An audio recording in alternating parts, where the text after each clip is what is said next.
하나님께서 이 시간 우리에게 주시는 말씀입니다. 신약성경 누가복음 5장 말씀 27절에서 39절까지 우리 같이 읽겠습니다.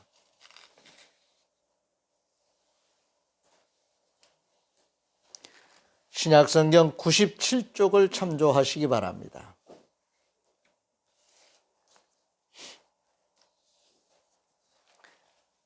찾으셨으면 주신 말씀에 감사하겠습니다. 주님 감사합니다. 27절부터 같이 읽습니다. 시작. 그 후에 예수께서 나가사 레위라 하는 세리가 세관에 앉아 있는 것을 보시고 나를 따르라 하시니 그가 모든 것을 버리고 일어나 따르니라. 레위가 예수를 위하여 자기 집에서 큰 잔치를 하니 세리와 다른 사람이 많이 함께 앉아 있는지라. 바리새인과 그들의 서기관들이 그 제자들을 비방하여 이르되 너희가 어찌하여 세리와 죄인과 함께 먹고 마시느냐. 예수께서 대답하여 이르시되 건강한 자에게는 의사가 쓸데없고 병든 자에게야 쓸데있나니 내가 의인을 부르러 온 것이 아니요 죄인을 불러 회개시키러 왔노라. 그들이 예수께 말하되 요한의 제자는 자주 금식하며 기도하고 바리새인의 제자들도 또한 그리하되 당신의 제자들은 먹고 마시나이다. 예수께서 그들에게 이르시되 혼인집 손님들이 신랑과 함께 있을 때에 너희가 그 손님으로 금식하게 할 수 있느냐. 그러나 그날에 이르러 그들이 신랑을 빼앗기리니 그날에는 금식할 것이니라. 또 비유하여 이르시되 새 옷에서 한 조각을 찢어 낡은 옷에 붙이는 자가 없나니 만일 그렇게 하면 새 옷을 찢을 뿐이요 또 새 옷에서 찢은 조각이 낡은 것에 어울리지 아니하리라. 새 포도주를 낡은 가죽 부대에 넣는 자가 없나니 만일 그렇게 하면 새 포도주가 부대를 터뜨려 포도주가 쏟아지고 부대도 못 쓰게 되리라. 새 포도주는 새 부대에 넣어야 할 것이니라. 묵은 포도주를 마시고 새 것을 원하는 자가 없나니 이는 묵은 것이 좋다 함이니라. 아멘. 오늘 이 말씀은 비유적으로 하신 말씀입니다.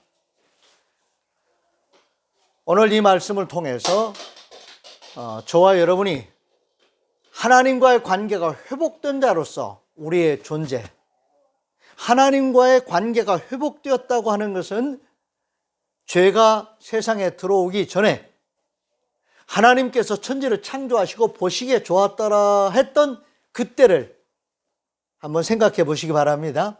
그것을 회복하는 저와 여러분, 바로 회복된 자로서 하나님이 하신 일은 완전합니다. 그러나 우리가 살아가면서 우리가 경험하는 일은 계속해서 성화의 단계를 통해서 거기에 이제 도달하겠지요. 그렇지요? 바로 그러한 존재로서 이미 하나님과의 관계가 회복된 성도로서 거룩함을 늘 추구하면서 살아가는 우리에게 주시는 말씀이에요. 저와 여러분이 오늘 이 말씀의 주인공입니다. 새 술은 새 부대에 담아야 된다라는 말은 이제 술을 빚을 때 우리는 포도주를 담는데 익숙하지 않은 그런 문화지만은 우리에게도 발효주 같은 거를 이렇게 담가서 이제 먹고 술뿐만이 아니라 발효한 그런 음식들을 먹지요. 발효 과정에서 포도를 이제 포도주 담글 때 생기는 그 가스나 이런 그 발효 과정에서 생기는 그 팽창력을 아마 요즘은 가죽 부대를 거의 안 쓸 것 같아요. 오크통 같은 걸 많이 쓰는 것 같은데 옛날에는 그 동물을 잡아가지고 동물을 가죽을 벗기고 그걸 이렇게 다리나 이런 데 다 이렇게 묶고 그것을 용기로 사용해서 거기다가 포도를 담갔던 모양입니다. 그러면 이게 가죽이니까 약간의 팽창할 때 신축성이 있어서 아마 보관하는데 편리했던 것 같아요. 그런 그 문화를 가진 그들에게는 이 가죽 부대에다가 포도주를 담근다고 하는 것이 낯설지 않을 겁니다. 그런데 우리는 좀 낯선 풍습이지요. 아무튼 이 말씀을 비유적으로 하시면서 우리에게 뭘 말씀하시냐면은 우리가 하나님과의 관계가 회복된 자들인데, 이제는 관계가 회복된 자로서, 하나님과의 관계가 회복된 사람으로서의 그런 세계관과 가치관을 가져야 되지 않느냐. 아멘.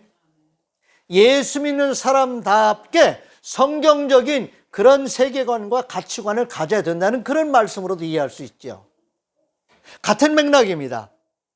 하나님의 사람으로서 하나님의 뜻 안에서 우리가 같이 생각하면서 하나님과 함께 공감하고 공유하는 그런 가치가 있어야 되겠지요. 하나님의 말씀으로 창조하신 세계가 있지요. 빛이 있어라 하시면서 시작된 그 창조의 세계가 쭉 있지요. 그리고 우리에게 부활을 통해서 영원히 사는 삶의 세계를 하나님이 열어놓으셨지요. 그러므로 그 말씀, 하나님께서 창조하신 그리고 부활을 통해서 우리에게 영원한 삶을 살게 하신 그 세계를 우리가 말씀을 통해서 그려보는 거예요. 그런 세계관과 가치관을 가지고 살아야 된다라고 하는 것을 오늘 이 말씀 속에서 우리에게 지금 가르쳐 주신다, 이렇게 생각하시면 크게 다르지 않습니다. 예배를 통해서 성삼위 하나님을 만나는 신령한 체험을 할 수 있다고 하는 것도 감사한 일이지요. 우리는 그렇기 때문에 예배를 드릴 때 항상 그런 마음을 가져야 됩니다. 성삼위 하나님을 우리가 만나고 체험하는 은혜의 시간이 될 수 있도록 예배를 그렇게 우리가 기대하고 또 기도하면서 준비해야 합니다. 하나님을 경유하며 영과 진리로 즐겁게 예배 드리는 자들은 그래서 복 있는 사람들입니다. 아멘. 우리가 이렇게 하나하나를 다 사례를 다 모아가지고 이래서 복이 있다, 이래서 복이 있다라고 말할 수도 있어요. 그런데 성경이 우리에게 복 있는 자라고 말하는 그 선언하는 그 말씀은 그렇게 하나하나의 우리의 일상적인 삶을 다 추스려 보니까 다 감사하다라고 말하는 그런 방식의 감사도 물론 우리가 감사해야 되지만 하나님과의 관계가 회복된 자로서 내 존재가 감사할 뿐이다, 그죠? 그런 자로서 삶을 살아가는 모든 우리의 삶이 하나님께서 은혜 주시고 복 주시는, 그래서 복 있는 자라는 겁니다. 위로부터 내려오는 하향식의 그런 개념으로 하나님의 말씀을 우리가 받을 수 있습니다. 그리고 그런 말씀을 받아서 그 말씀에 순종하며 사는 자로서의 우리의 존재와 삶은 복이 있는 거지요. 아멘. 그것을 거꾸로 모두 잘 됐어, 모두 잘 됐어, 이것도 감사해, 저것도 감사해 라고 말할 수도 있는 거지요. 그런데 우리는 근원적으로 감사할 수 있어야 됩니다. 하나님이 우리를 창조하셨고 우리를 구원하셨고 우리를 사랑하시기 때문에 내 존재가 하나님 앞에서 복된 자라는 것을 우리 스스로가 인정하고 감사하면서 고백하며 살 수 있어야 하겠습니다. 성도들이 모인 이 자리에 성삼위 하나님의 임재가 있고 기쁨과 감사한 마음으로 즐겁게 예배를 드릴 수 있게 된 것도 바로 우리가 복받은 자들이기 때문에 그렇습니다. 아멘. 예배 드리는 이 시간 참으로 복된 시간이지요. 구약의 암흑시대를 깨고 회개를 선포했던 세례 요한이 전해준 메시지를 마음에 다시 한번 묵상해 보시기 바랍니다. 마태복음 3장 1절에 3절 말씀입니다. 그때 세례 요한이 이르러 유대 광야에서 전파하여 말하되 회개하라, 천국이 가까이 왔느니라 하였으니 그는 선지자 이사야를 통하여 말씀하신 자라. 일러스되 광야에 외치는 자의 소리가 있어 이르되 너희는 주의 길을 준비하라, 그가 오실 길을 곧게 하라 하였느니라. 세례 요한은 의미적으로는 구약 인물입니다. 예수 그리스도의 이전의 세계는 구약 시대라고 말을 해요. 그러니까 예수 그리스도의 이전 사람이에요. 그런데 그런 맥락에서 구약의 선지자라고 말할 수 있는데 예수님보다 6개월 먼저 세상에 태어나서 예수님의 오실 그 길을 준비하는 일에 쓰임받는 선지자로 오늘 이 세례 요한이 등장을 하고 있습니다. 구약의 인물이라고 볼 수 있는 그 암흑시대를 깨고 회개하라, 천국이 가까웠느니라 라고 회개를 외치면서 예수 그리스도의 오심을 알리는 길잡이 노릇을 했던 이 세례 요한이 오늘 저와 여러분에게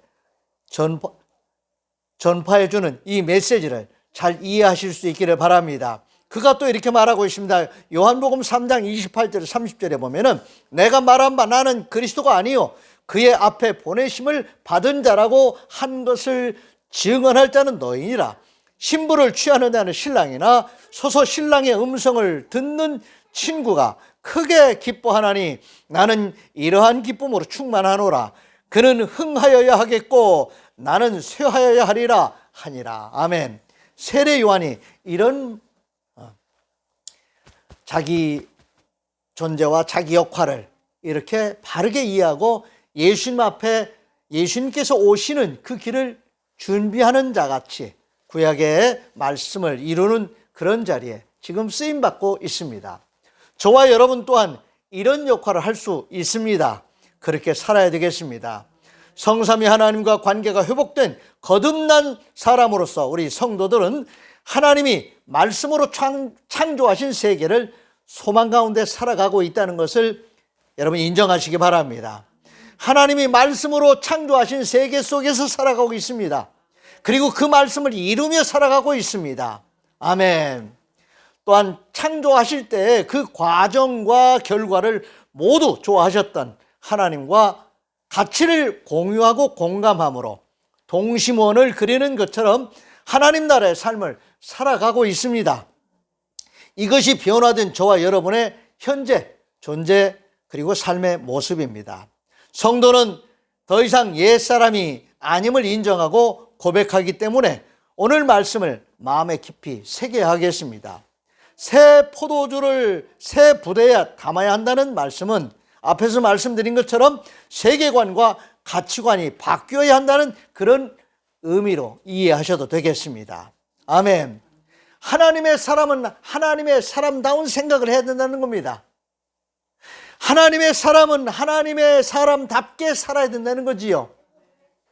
하나님의 사람은 하나님의 사람다운 존재라는 것입니다. 그런 자기 긍정, 그리고 하나님의 말씀을 이루며 살아가는, 말씀이 선포된 그 세계 속에서 살아가고 있지만 또한 그 말씀을 믿음으로 아멘으로 받아들이면서 그 말씀을 순종함으로 이루며 살아가는 새로운 존재요, 새로운 삶을 살아가는 정말 거룩한 백성들이라는 그런 뜻입니다.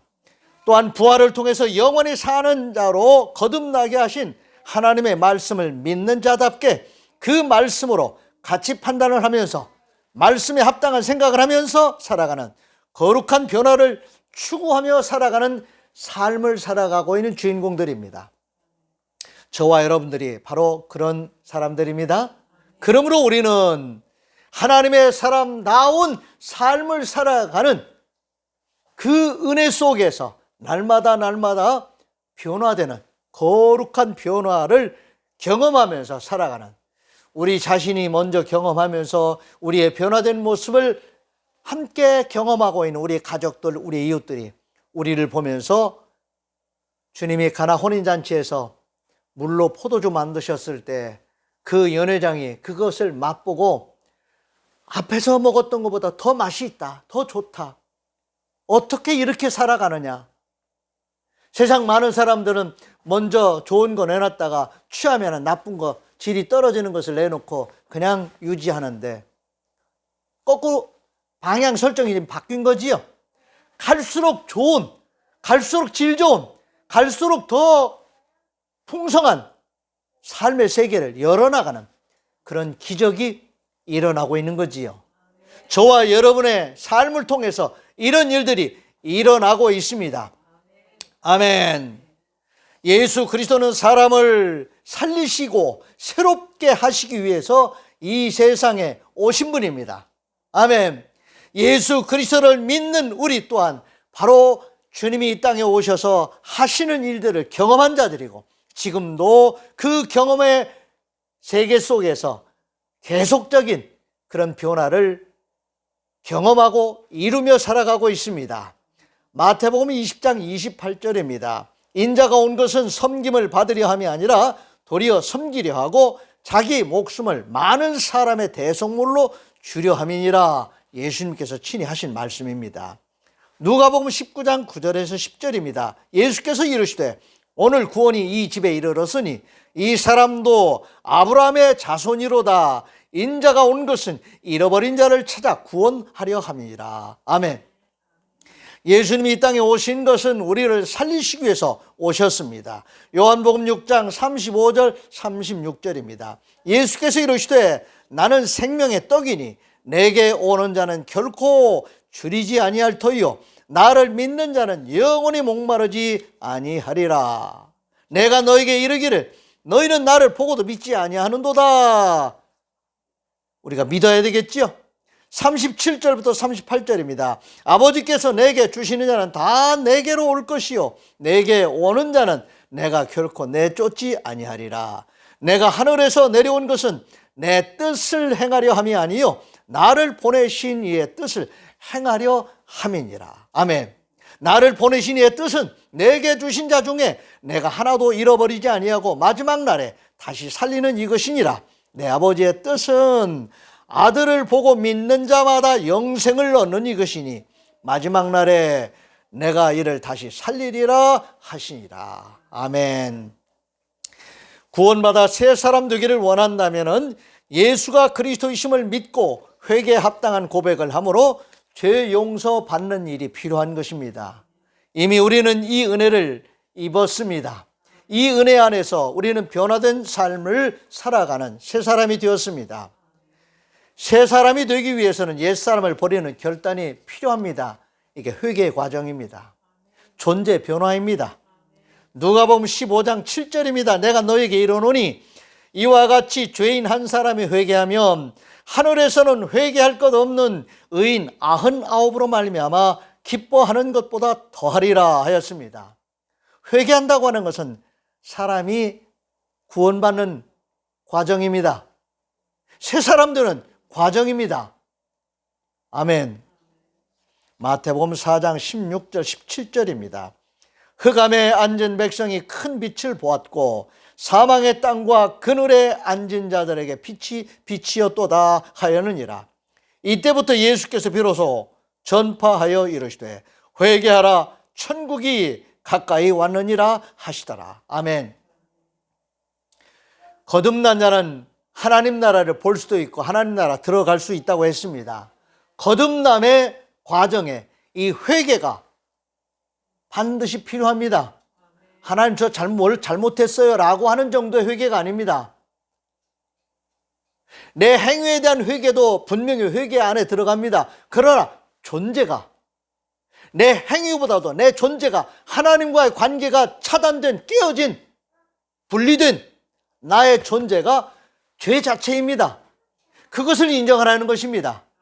회개는 내가 뭘 잘못했다고 뉘우치고 바로잡는 것도 그 안에 다 함축되는 의미이지만 하나님과의 관계를 회복하지 못했던 내 존재를 발견하고 하나님, 저는 하나님의 창조 피조물입니다.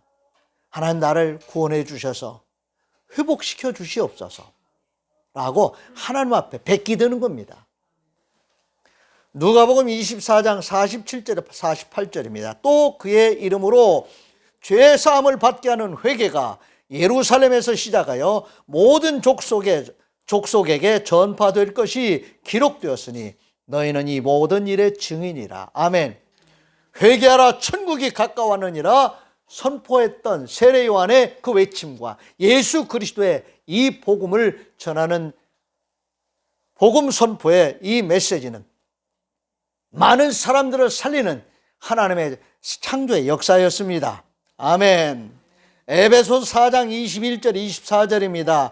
진리가 예수 안에 있는 것 같이 너희가 참으로 그에게서 듣고 또한 그 안에서 가르침을 받았을진데 너희는 유혹의 욕심을 따라 썩어져가는 구습을 따르는 옛사람을 벗어버리고 오직 너희의 심령이 새롭게 되어 하나님을 따라 의와 진리의 거룩함으로 지으심을 받은 새 사람을 입으라. 아멘.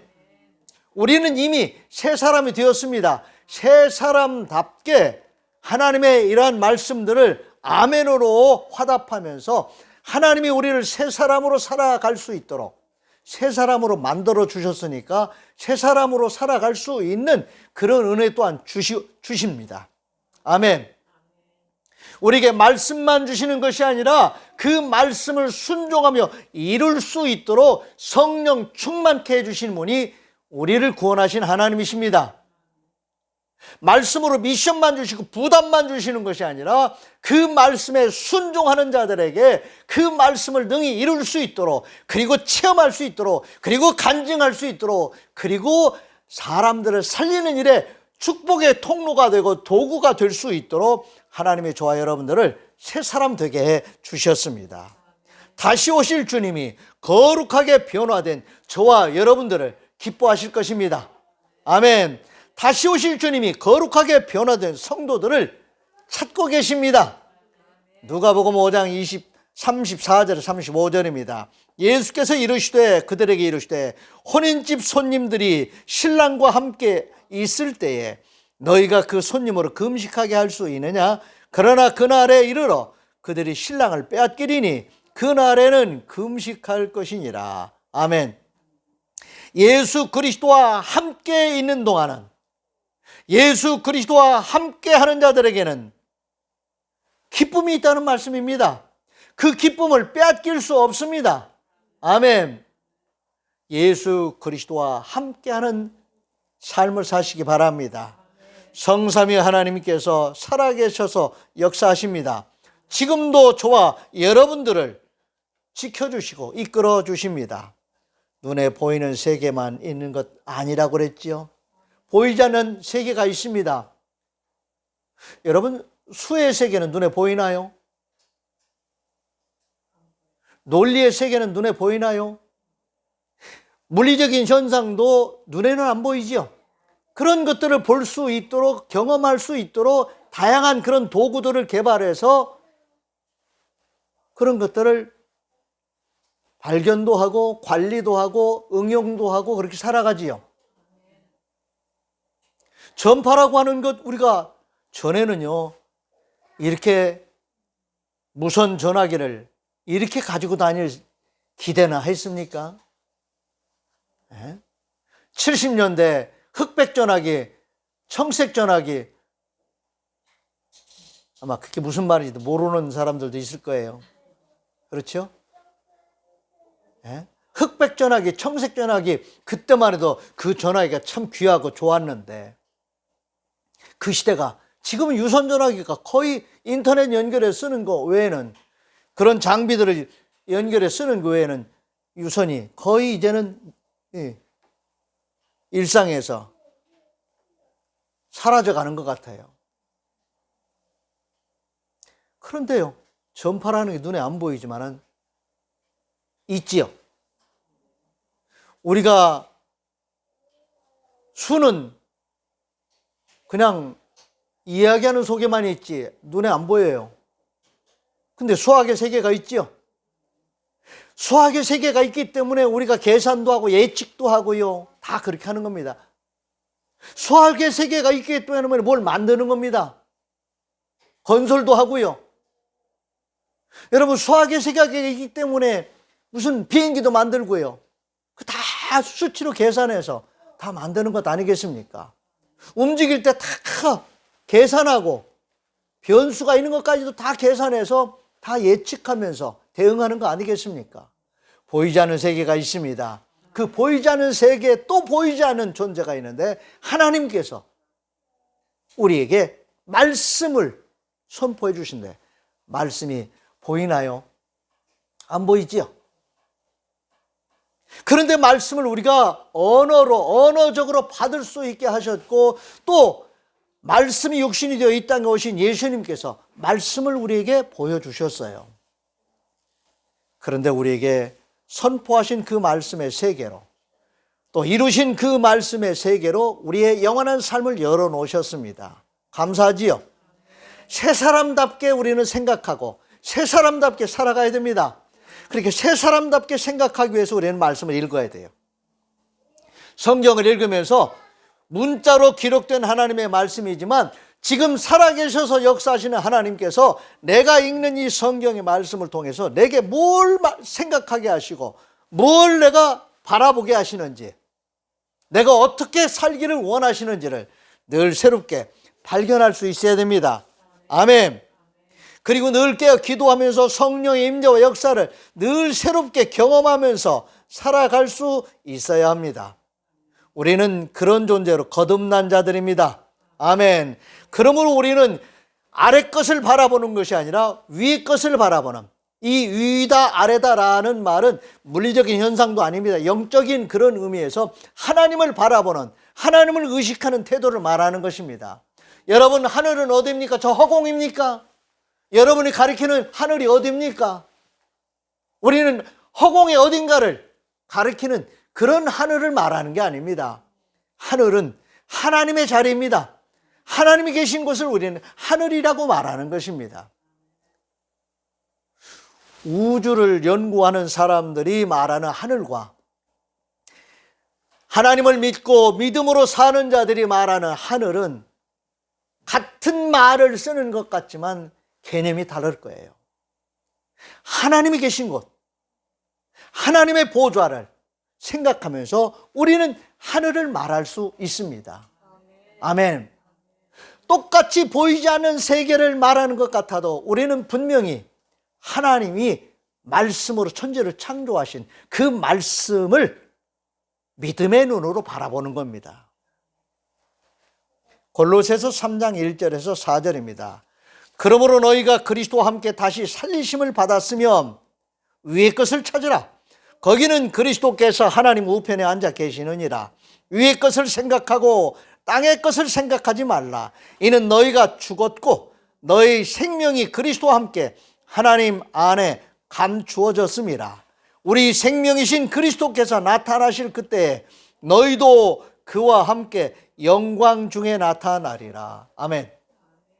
초림하셨던 예수님께서 다시 재림하신다고 말씀하셨는데, 여러분, 죽으면 끝난다고 생각하는 자들에게 부활의 첫 열매로 내가 이렇게 부활한 것처럼 너희도 부활한다 라고 하는 것을 보여주셨고 믿게 하신 우리 주님께서 다시